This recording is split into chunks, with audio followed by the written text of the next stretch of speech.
कर्म और कर्मफल का सिद्धांत भारतीय आध्यात्मिक दर्शन का एक अत्यंत गहन और आधारभूत तत्व है जो मानव जीवन की दिशा, नैतिकता और परिणामों को समझने का मार्ग प्रदान करता है।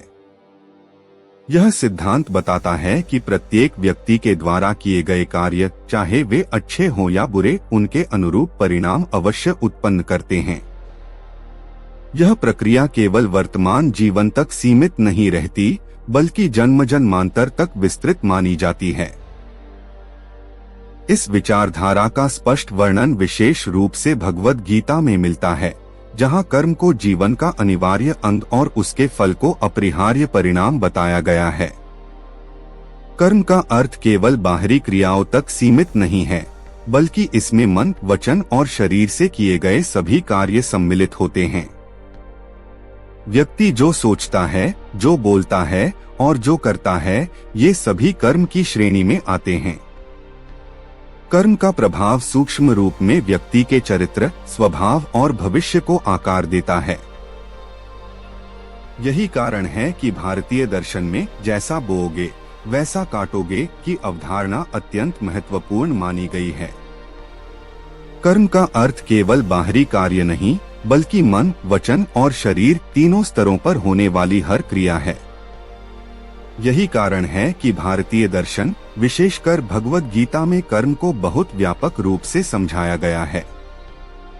मनुष्य जो सोचता है, मन जो बोलता है, वचन और जो करता है, शरीर, ये तीनों ही उसके कर्म हैं और तीनों का प्रभाव उसके जीवन पर पड़ता है। एक, मन विचारों के रूप में कर्म। अक्सर लोग सोचते हैं कि केवल किए गए काम ही कर्म हैं, लेकिन वास्तव में विचार भी कर्म होते हैं। यदि किसी व्यक्ति के मन में बार बार नकारात्मक विचार आते हैं, जैसे ईर्ष्या, घृणा या द्वेष, तो ये धीरे धीरे उसके स्वभाव का हिस्सा बन जाते हैं। वहीं यदि कोई व्यक्ति सकारात्मक सोच रखता है, जैसे प्रेम, दया, सहानुभूति, तो उसका व्यक्तित्व भी वैसा ही बनता है। उदाहरण, कोई व्यक्ति हमेशा दूसरों की सफलता देखकर जलता है, धीरे धीरे वह असंतुष्ट और चिड़चिड़ा हो जाता है। कोई व्यक्ति दूसरों की सफलता पर खुश होता है, उसका मन शांत और प्रसन्न रहता है। इसका मतलब है कि हमारे विचार ही हमारे व्यक्तित्व की नींव रखते हैं। 2. वचन शब्दों के रूप में कर्म। हम जो बोलते हैं वह भी कर्म का एक महत्वपूर्ण हिस्सा है। शब्दों में बहुत शक्ति होती है, वे किसी को प्रेरित भी कर सकते हैं और आहत भी। उदाहरण, यदि कोई व्यक्ति हमेशा कठोर, कटु और अपमानजनक भाषा का उपयोग करता है, तो लोग उससे दूर रहने लगते हैं। यदि कोई व्यक्ति मधुर, सच्चे और प्रेरणादायक शब्द बोलता है, तो वह लोगों के दिल में जगह बना लेता है। कई बार केवल एक शब्द किसी का दिन बना सकता है या बिगाड़ सकता है। इसलिए कहा जाता है, वाणी में संयम ही श्रेष्ठ कर्म है। 3. शरीर क्रियाओं के रूप में कर्म। यह वह कर्म है जो हमें सबसे स्पष्ट रूप से दिखाई देता है, यानी हमारे द्वारा किए गए कार्य। उदाहरण, यदि कोई व्यक्ति जरूरतमंद की मदद करता है, तो वह एक सकारात्मक कर्म है, जिसका अच्छा प्रभाव समाज और स्वयं पर पड़ता है। यदि कोई व्यक्ति धोखा देता है या किसी का नुकसान करता है, तो वह नकारात्मक कर्म है, जिसका परिणाम भी नकारात्मक होगा। यही वह स्तर है जहां कर्म का फल सबसे स्पष्ट रूप में दिखाई देता है। तीनों का आपसी संबंध। मन, वचन और शरीर एक दूसरे से जुड़े हुए हैं। पहले विचार मन आता है, फिर वह शब्द वचन बनता है, अंत में वह कर्म शरीर के रूप में प्रकट होता है। इसलिए यदि हम अपने विचारों को शुद्ध कर लें, तो हमारे शब्द और कर्म अपने आप बेहतर हो जाएंगे।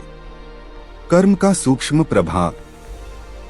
कर्म का असर तुरंत दिखाई दे, ऐसा जरूरी नहीं है। कई बार यह धीरे धीरे और सूक्ष्म रूप में हमारे अंदर बदलाव लाता है। हमारे चरित्र को बनाता है, हमारे स्वभाव को प्रभावित करता है, हमारे भविष्य को निर्धारित करता है। उदाहरण, जो व्यक्ति रोज थोड़ा थोड़ा झूठ बोलता है वह धीरे धीरे आदतन झूठा बन जाता है। जो व्यक्ति रोज ईमानदारी से काम करता है वह भरोसेमंद बन जाता है। यही सूक्ष्म परिवर्तन आगे चलकर बड़े परिणाम देते हैं। कर्मफल का सिद्धांत यह स्पष्ट करता है कि हर कर्म का फल निश्चित है, चाहे वह तुरंत मिले या समय के साथ। कई बार व्यक्ति अपने जीवन में बिना कारण दुख या सुख का अनुभव करता है, जिसका कारण उसके पूर्व जन्मों के कर्म माने जाते हैं। यह विचार कि कर्म और पुनर्जन्म एक दूसरे से जुड़े हैं, भारतीय दर्शन की गहराई को दर्शाता है। उपनिषद और अन्य शास्त्रों के अनुसार आत्मा न तो जन्म लेती है और न ही मरती है, बल्कि वह केवल शरीर बदलती है। हर जन्म में किए गए कर्म एक रिकॉर्ड की तरह आत्मा के साथ जुड़े रहते हैं और अगले जन्मों में उनके परिणाम फल के रूप में सामने आते हैं। इस तरह कर्म और कर्मफल का संबंध एक लगातार चलने वाला चक्र बन जाता है, जिसका कोई निश्चित अंत नहीं होता जब तक आत्मा मोक्ष प्राप्त न कर ले। इस विचार को सरल तरीके से समझें। मान लीजिए जीवन केवल एक जन्म तक सीमित नहीं है, बल्कि एक लंबी यात्रा है, जहां हर जन्म एक नया अध्याय है, लेकिन पिछली कहानी कर्म का प्रभाव उसमें बना रहता है। उदाहरण, एक जन्मजात प्रतिभा। कभी आपने देखा होगा कि कुछ बच्चे बहुत कम उम्र में ही असाधारण प्रतिभा दिखाते हैं। जैसे कोई बच्चा बिना सीखे ही संगीत में निपुण हो जाता है या कोई गणित में बहुत तेज होता है। आध्यात्मिक दृष्टि से इसे ऐसे समझा जाता है कि यह प्रतिभा अचानक नहीं आई, बल्कि पिछले जन्मों के अभ्यास और कर्मों का परिणाम है, जो इस जन्म में भी जारी है। उदाहरण 2, बिना कारण आकर्षण या डर। कई बार किसी व्यक्ति को किसी विशेष जगह, व्यक्ति या चीज से अचानक लगाव या भय महसूस होता है। जैसे कोई व्यक्ति समुद्र से बहुत डरता है, जबकि उसने कभी कोई बुरा अनुभव नहीं किया। इसे इस तरह समझा जाता है कि यह पिछले जन्म के अनुभवों या कर्मों का प्रभाव हो सकता है, जो इस जन्म में भी मन पर छाप छोड़ रहा है। उदाहरण 3, अचानक जीवन में बड़े बदलाव। कभी कभी जीवन में ऐसे मोड़ आते हैं जो बिल्कुल अप्रत्याशित होते हैं। जैसे कोई व्यक्ति अचानक बहुत सफल हो जाता है या बिना स्पष्ट कारण कठिन परिस्थितियों में फंस जाता है। आध्यात्मिक दृष्टिकोण कहता है कि ये घटनाएं केवल वर्तमान प्रयासों का परिणाम नहीं हैं, बल्कि पिछले जन्मों के कर्मों का फल भी हो सकती हैं। उदाहरण 4, अलग अलग जीवन परिस्थितियां। हम देखते हैं कि हर व्यक्ति की जीवन परिस्थितियां अलग होती हैं। कोई जन्म से ही सुविधाओं में पलाबधा होता है, कोई बहुत संघर्षों में जीवन शुरू करता है। इसे भी कर्म और पुनर्जन्म के सिद्धांत से जोड़ा जाता है, जहां हर आत्मा अपने पूर्व कर्मों के अनुसार नया जीवन प्राप्त करती है। कर्म और पुनर्जन्म का चक्र। इस पूरे सिद्धांत को ऐसे समझ सकते हैं, आत्मा शरीर बदलती है, हर जन्म में कर्म करती है, उन कर्मों का फल अगले जन्मों में मिलता है। यह प्रक्रिया बार बार चलती रहती है। यही सतत और अनंत चक्र है। इस सिद्धांत का सबसे महत्वपूर्ण संदेश यह है कि हमारा जीवन केवल इस एक जन्म तक सीमित नहीं है, बल्कि यह एक लंबी यात्रा का हिस्सा है। इसलिए हर कर्म का महत्व बढ़ जाता है, क्योंकि उसका प्रभाव केवल आज नहीं, बल्कि आने वाले जन्मों तक जाता है। इस सिद्धांत का एक महत्वपूर्ण पक्ष यह है कि यह व्यक्ति को अपने कर्मों के प्रति जिम्मेदार बनाता है। यदि कोई व्यक्ति यह समझता है कि उसके हर कार्य का परिणाम उसे ही भुगतना होगा, तो वह अधिक सजग और नैतिक जीवन जीने का प्रयास करता है। इस प्रकार कर्म सिद्धांत केवल एक धार्मिक मान्यता नहीं, बल्कि सामाजिक और नैतिक व्यवस्था को बनाए रखने का एक प्रभावी माध्यम भी है। यह व्यक्ति को अनुशासन, ईमानदारी और करुणा जैसे गुणों को अपनाने के लिए प्रेरित करता है। इसे यदि सरल और विस्तार से समझें तो इसका अर्थ है कि इंसान यह मानकर जीवन जीता है कि उसके हर छोटे बड़े कर्म का परिणाम उसे ही मिलेगा। यही समझ उसके व्यवहार, सोच और निर्णयों को बेहतर बनाती है। इस विचार को भगवद गीता में भी बहुत स्पष्ट रूप से बताया गया है कि मनुष्य अपने कर्मों का स्वामी है और फल का भागी भी वही है। कैसे बनाता है यह सिद्धांत व्यक्ति को जिम्मेदार? जब किसी व्यक्ति को यह गहराई से समझ आ जाती है कि जो मैं करूंगा उसका परिणाम मुझे ही मिलेगा, तो वह कोई भी कार्य करने से पहले सोचने लगता है। वह जल्दबाजी, गलत निर्णय या अनैतिक कार्यों से बचने का प्रयास करता है। उसके अंदर एक प्रकार का आत्मनियंत्रण विकसित हो जाता है। उदाहरण, एक विद्यार्थी का जीवन। मान लीजिए एक छात्र है। अगर वह पढ़ाई नहीं करता, समय बर्बाद करता है, तो उसे परीक्षा में असफलता मिलेगी। अगर वह मेहनत करता है, ईमानदारी से पढ़ाई करता है, तो उसे अच्छे अंक मिलेंगे। यहाँ छात्र समझता है कि परिणाम उसके अपने कर्मों पर निर्भर है, इसलिए वह जिम्मेदारी से पढ़ाई करता है। उदाहरण 2, कार्यस्थल। एक व्यक्ति ऑफिस में काम करता है। यदि वह काम में लापरवाही करता है, झूठ बोलता है या दूसरों का नुकसान करता है, तो उसकी छवि खराब होगी और नौकरी भी जा सकती है। यदि वह ईमानदारी, मेहनत और अनुशासन से काम करता है, तो उसे प्रमोशन और सम्मान मिलेगा। यहाँ कर्म सिद्धांत उसे ईमानदारी और अनुशासन अपनाने के लिए प्रेरित करता है। उदाहरण 3, सामाजिक व्यवहार। मान लीजिए कोई व्यक्ति दूसरों के साथ कैसा व्यवहार करता है। यदि वह लोगों के साथ बुरा व्यवहार करता है, उन्हें दुख देता है, तो बदले में उसे भी वैसा ही व्यवहार मिलता है। यदि वह दया, करुणा और सम्मान से पेश आता है, तो समाज में उसे भी प्यार और सम्मान मिलता है। इससे वह समझता है कि जैसा व्यवहार वह करेगा, वैसा ही उसे वापस मिलेगा। सामाजिक और नैतिक महत्व।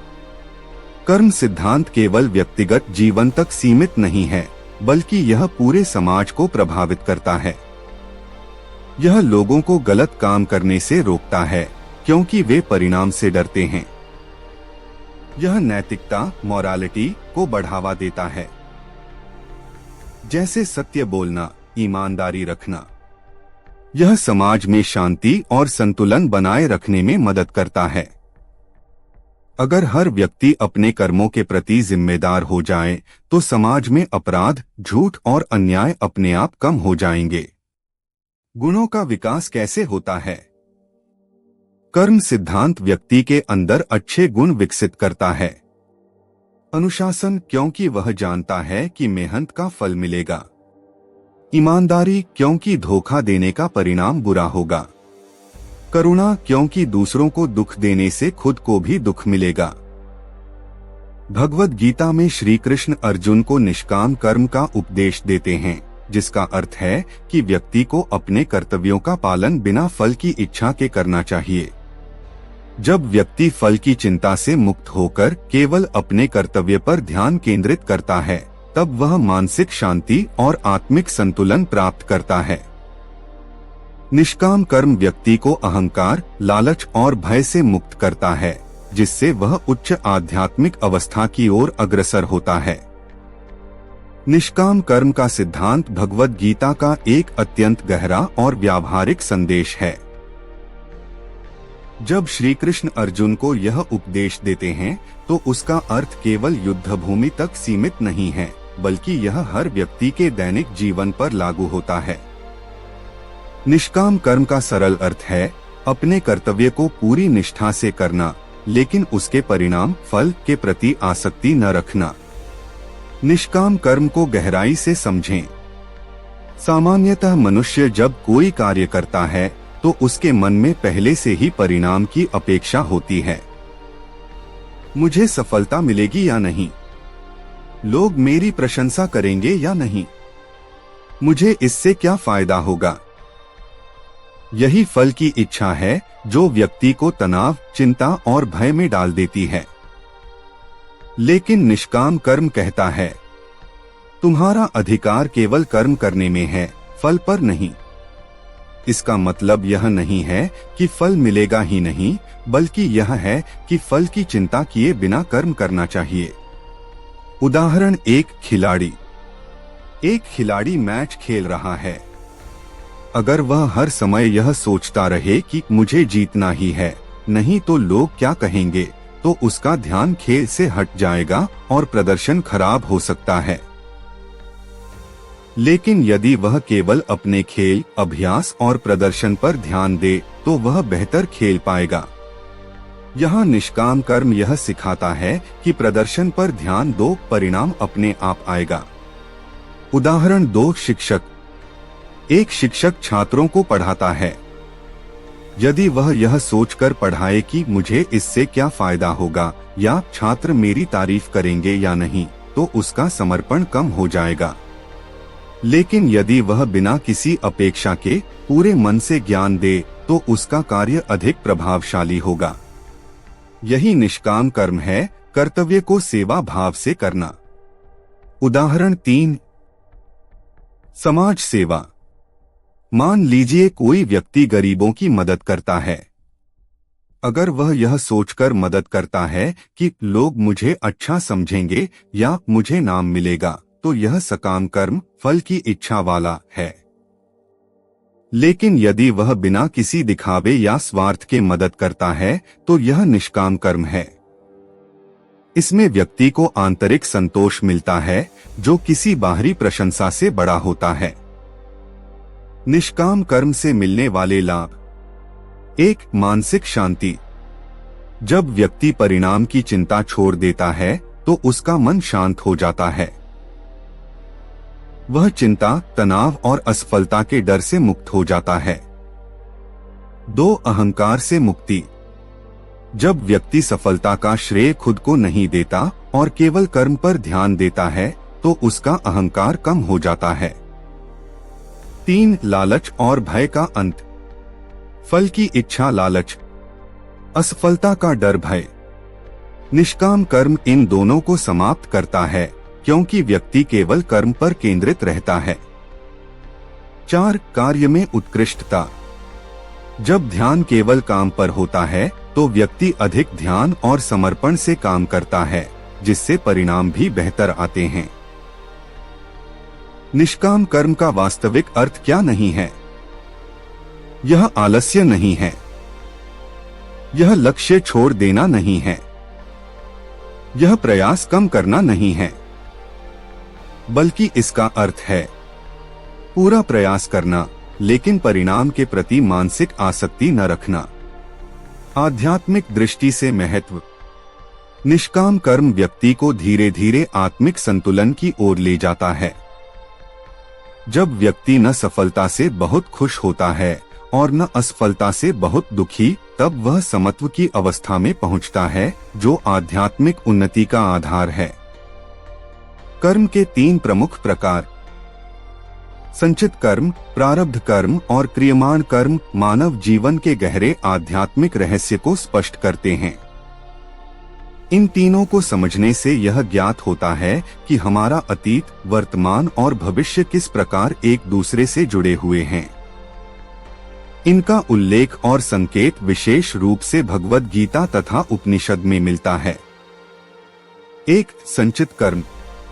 संचित कर्म वे सभी कर्म होते हैं जो व्यक्ति ने अपने पूर्व जन्मों में किए होते हैं और जिनका फल अभी तक पूरी तरह प्राप्त नहीं हुआ है।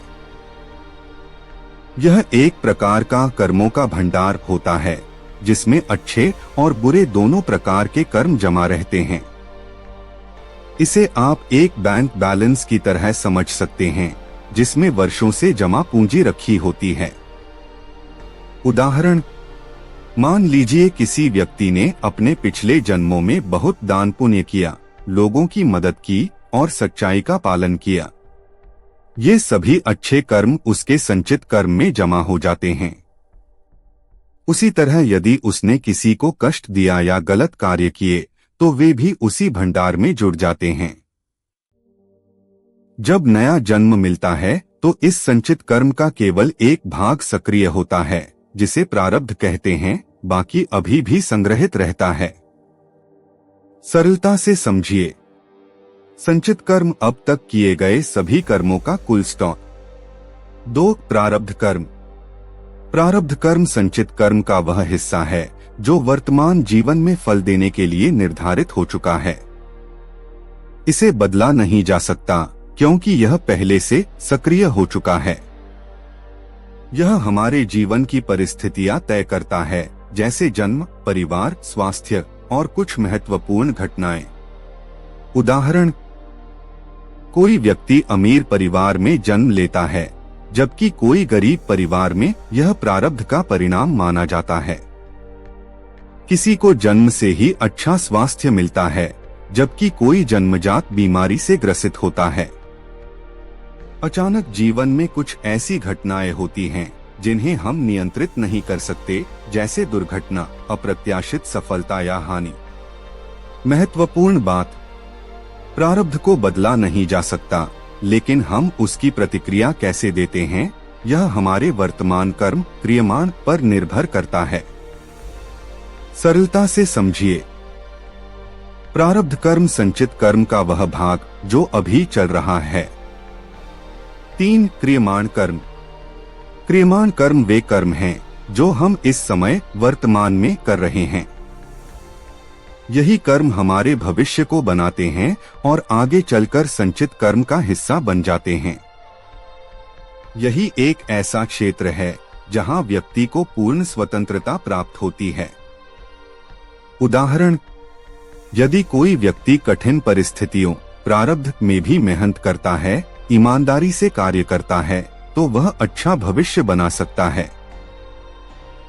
यदि किसी को जीवन में सफलता मिली है, लेकिन वह घमंड करने लगता है और गलत कार्य करता है, तो उसका भविष्य बिगड़ सकता है। एक छात्र, चाहे उसका बैकग्राउंड कैसा भी हो, प्रारब्ध अगर वह नियमित पढ़ाई करता है तो वह सफलता प्राप्त कर सकता है।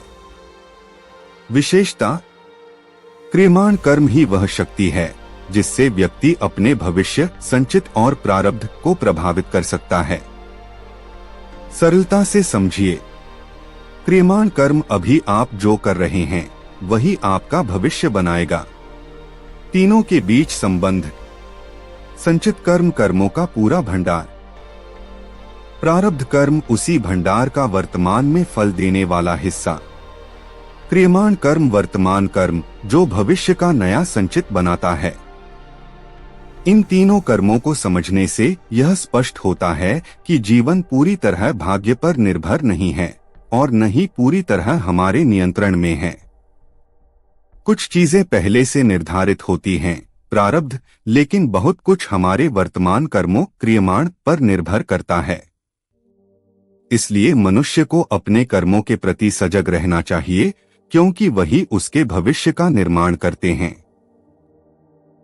यही कारण है कि भगवद गीता में कर्म पर विशेष बल दिया गया है, क्योंकि सही कर्म ही जीवन को सही दिशा देते हैं।